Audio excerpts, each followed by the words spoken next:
আজকের ব্লগটা শুরু করব সব ঠিকঠাক ছিল, হঠাৎ হয়ে গেল লোডশেডিং।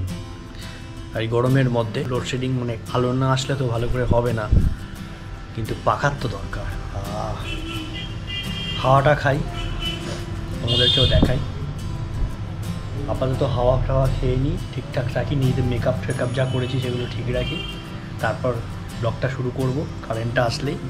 যেহেতু আমরা কোথাও এখন বেরোতে পারছি না, ঘরের মধ্যেই ব্লগগুলো করছি, তাই ভালো ভালো খাবার আইটেম বললেই তোমাদের সাথে শেয়ার করছি। আর আজকে ব্যাগ থেকে বলে না, কথা আছে না, যে ঝুলি থেকে বেরোলো বেড়াল, আমার ঝুলি থেকে কি বেরোবে দেখো, সাদা সাদা বেড়ালে বেরোবে। বেড়াল, এটা ক্যাট, এটা মেয়াও, সব বেরোচ্ছে। এত দই দিয়ে কি করবে? হ্যাঁ দেখি কি করা যায়। কত দই আনছো?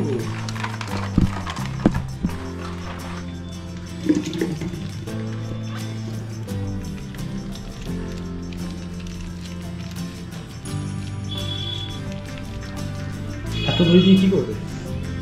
আজকে পাড়ার লোককে দইয়ের লস্যি খাওয়াবো।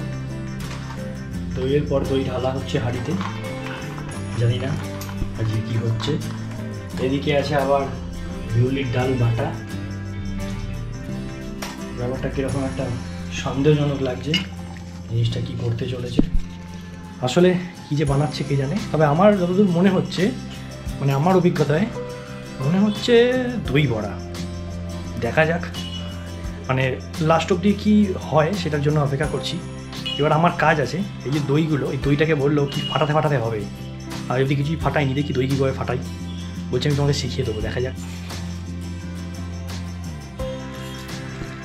দইয়ের উপর এক হাঁড়ি দই, হাফ হাঁড়ি চিনি। এই হচ্ছে এখন মশলাপাতি সব পড়ছে, দইয়ের মধ্যে চিনি পড়ছে, তারপরে তোমাদেরকে দেখাচ্ছি। বহুত কাজ আজকে, বহুত, মানে 3 ঘন্টা ধরে রান্না করো আর 10 মিনিটে খেয়ে নাও। এই হচ্ছে ফাটাবো দই, এই দিয়ে দিয়েছে দই, এরকম করে ফাটাতে হবে। কাজ চলছে এখন, ঠিক আছে, কাজ চলুক, দইটা একটু ফাটিয়ে নিই, তারপর তোমাদের সঙ্গে কথা বলছি। 2 হাত দিয়ে ফাটাবো, 1 হাঁড়ি দই তো, সময় অনেকক্ষণ লাগবে।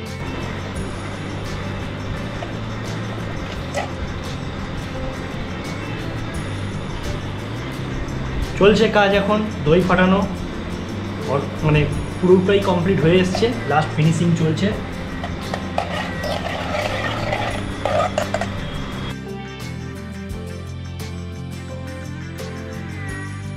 দইয়ের সঙ্গে মারপিট করে দইকে ফাটিয়ে দিলাম, ভেবেছিলাম যে এবার আমার কাজ শেষ, না, আরেকটা কাজ ধরেই দিয়েছে। কি না, তেঁতুল চটকাতে হবে, দিয়েছে তেঁতুল, এই এখন এরকমভাবে করে চটকাতে হবে, কাজের শেষ নেই।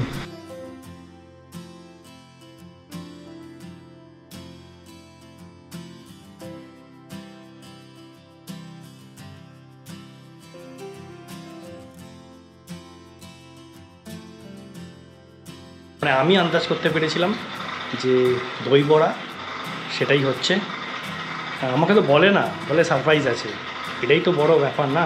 দই বড়া চলছে এখন, দই বড়া থেকে এখন জল চিপে সেটা এখন দইতে দেওয়া হচ্ছে, দেখা যাক কেমন হয়।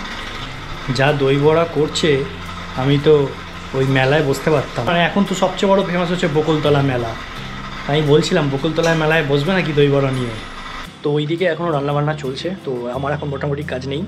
তো আমি ওই ব্লগগুলো দেখছিলাম যে এখনও কী বাকি রয়েছে, প্রচুর ব্লগ বাকি রয়েছে, মানে ট্যুরটা আমরা যে ট্যুরগুলো করি সেই ট্যুরের ব্লগগুলো যা তোমরা দেখো, বাকি রয়েছে দার্জিলিং, বাকি আছে জুলুকের দিকটা, আমি লাস্ট ছাঙ্গুলেক অবধি দেখিয়েছিলাম। তারপরে তোমার বাকি আছে আন্দামানের নেলের ফার্স্ট পার্টটা হয়েছে, নেলের পরের সেকেন্ড দিনটা আমরা দেখাবো, আরও অনেকগুলো বাকি রয়েছে। তার সঙ্গে এই মুহূর্তে চলছে লাদাখ সিরিজ। তো সব মিলিয়ে আমি, কারণ যেহেতু আমাকে এডিট করতে হয়, আর নিজেদের এডিট করার সুবিধা রয়েছে, কারণ যেহেতু আমি নিজে বানাই, একটা আনকাট থাকে, আমি জানি যে এখানে এটা হয়েছিল, বা সেই স্ক্রিপ্টটা আমি বলতে পারি। নিজের করাটার মধ্যে একটা যে আন্তরিকতা থাকে, নিজের মতো করে করি, সেটা অন্য কেউ করলে সেটা হবে না। আপাতত বাকি আছে আন্দামানের, এটা বাকি রয়েছে এখনও, আন্দামানের অনেকগুলো জিনিস বাকি রয়েছে। আমার আন্দামানের এটা খুব সুন্দর লেগেছিল, তার কারণ ওই পার্টগুলো দেখার মতো ছিল, তো এখনও এই পার্টগুলো তোমাদেরকে দেখানো হয়নি, এগুলো এখনও বাকি রয়েছে।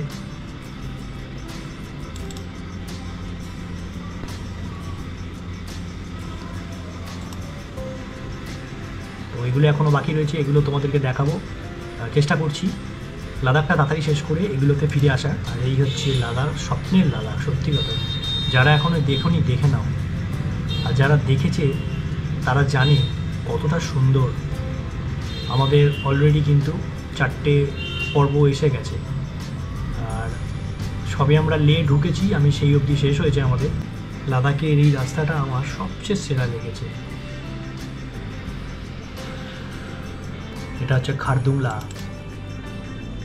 খারদুংলাতেও মারাত্মক বরফ পেয়েছিলাম, সেটা রয়েছে। মানে বুঝতে পারছো কতটা বরফ, এবং তখন স্নোফলস হচ্ছিল। তো আপাতত ওইদিকে দই বড়া হচ্ছে, আর আমি এদিকে দেখি লাদাখের লোকাল সাইট সিনগুলোর জন্য সেগুলো আমরা সিলেক্ট করে রেখি, ওগুলো এডিটে পোস্টতে হবে। আশা করছি বুধবার দিন কিছু করব, হয়তো বুধবার নালে মঙ্গলবার দিন। আর আমাদের নতুন নতুন সবে খুলেছি ডেলি ব্লগ, তোমরা দেখতে পাচ্ছ, সবে শুরু করেছি, এইভাবেই চলুক। তো একটু কাজ করে নিই, তারপর আবার ফিরছি দই বড়া নিয়ে।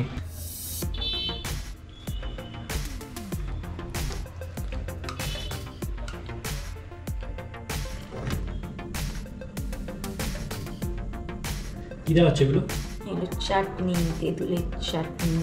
তেঁতুলের চাটনি, দেখেই তো মানে জিভ থেকে জল বেরোচ্ছে আমার। এই হচ্ছে ম্যাডাম বানিয়েছে। বাড়িতে বানানো খাওয়াটাই ভালো, বাইরে সবেতেই ভেজাল। মানে মশলা যেটা দিচ্ছ, মশলাটা এই যে এই মশলাটাও কিন্তু বানানো, মশলাটাও কিন্তু বানানো। কি আছে না সেটা বলা যাবে না, এইভাবে খেলবো না। এই আমাদের হচ্ছে আপাতত আজকের ব্লগ এখানেই শেষ করব, কারণ যা টেস্টি হয়েছে আমি জানি না এটা আমি আর দেখাতে পারবো কি না ব্লগে। আমার তো আর মানে আর সময় হচ্ছে না, আমার শুধু মনে হচ্ছে কখন আমি জাস্ট টেস্টটা করবো। তো আপাতত দই বড়া দিয়ে শেষ হলো আজকের আমাদের সেকেন্ড ডেলি ব্লগ। পাশে থাকো, দেখতে থাকো, এইভাবেই চলুক আমাদের জুইজিৎ স্টোরিসের ব্লগগুলো। দই বড়াটা খেয়ে রিভিউ দেবো কেমন হলো খেতে, তোমরা নজর দিও না।